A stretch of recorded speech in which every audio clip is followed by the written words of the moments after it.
Hi everyone, and welcome to the last part of lesson 1.7. Today we are going to be talking about geometric two-column proofs. So we talked about yesterday the importance of being able to take our conjectures that aren't necessarily proven and prove them to make them a theorem. And we do that again through a proof, and oftentimes in our geometry class through a two-column proof where we organize that. So we see here Theorem 1.1, which we've talked about before a couple lessons ago, that's the vertical angles theorem. Now notice it's a theorem. So yes, we've been using it, but we actually also could be able to actually prove it geometrically. So the first piece here, they're giving us that angle 1 and angle 2 in this diagram are vertical angles.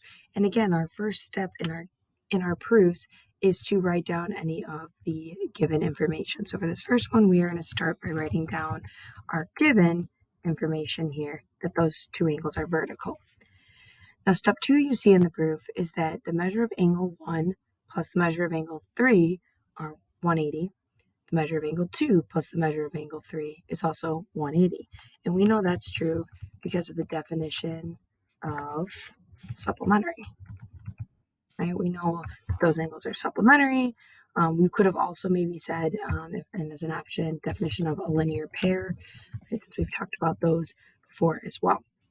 Now, what we do next, right, again, is kind of a two-option thing, but what's happening here is we have that both of these are equal to 180. So if measure of angle 1 plus 3 equals 180 and 2 plus 3 equals 180, we can set them equal to each other because, again, we knew they both equaled 180. So something next we could say is that we either used substitution, or sometimes we call that, again, when things are equal to the same thing, so they're equal to each other. That's the transitive property. Now to get from step 3 to step 4, we subtracted, notice that the measure of angle 3 disappeared, we subtracted it from both sides. So using subtraction, we moved the measure of angle 3 over. And then last but not least, this last step here, notice our proof statement isn't just that the measure of angle 1 and angle 2 are equal to each other, it's that they're congruent to each other. So we would say by the definition of congruence, because we know that if two angles are equal, their measurements, we know that they are then congruent. So that last step is an easy one to potentially forget, okay? But you must explicitly state that the angles are congruent in order to finish the proof, because you want whatever your proof statement is to be the last statement you say. Reasons may change, but this should always be your last step. Let's try another example. So this time we're talking about the congruent supplements theorem. And again, we've talked about the congruent supplements theorem, but let's actually prove that this theorem is true. So again, they're starting us off. They are giving us that we have angles that are supplementary to each other. So that's given information to this. Now we know, again, by the definition of supplementary, that if angles are supplementary, that we could say they add up to equal 180. Next, similar to the last problem, both of those are equal to 180, so we're able to just set them equal to each other. Again, we either call that substitution, or again, when things are equal to the same value, that's also known as the transitive property. So again, we use those kind of interchangeably for the sake of this class. Similar to the last one, this time we're taking the measurement of angle 2 and subtracting that from both sides to get just the measure of angle 1 equal to 3. So again, subtraction here. And then last but not least, by the definition of congruence, we know that if measurements are equal to each other, that means that the angles are congruent. All right, last page here. Okay, we have an example for you to try again. Looking at some of these, they started the proof off. Let's see if you can get these next steps on your own. All right, our last one is the linear pairs theorem.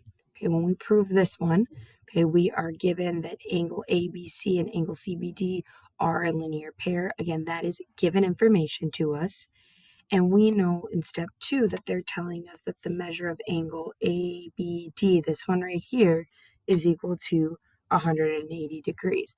And that's just the definition of a straight angle, right? We know that angle ABD is a straight angle, and we know that just by looking at the picture, we can see that that's a straight angle. It would measure 180 degrees. So again, kind of using a postulate we know that angle ABC and angle CBD equal that big angle because that's our angle addition postulate, right? We have the angle addition postulate.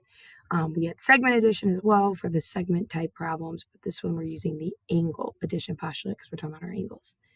And again, up above, we had stated that these are equal to each other. So through either substitution,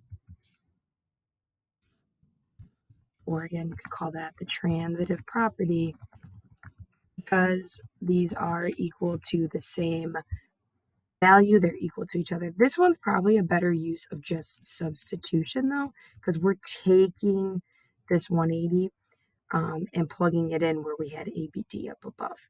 But again, you could officially use either one if you really wanted to on that. Okay. Last step then is to say that angles are actually supplementary because we know by the definition of supplementary,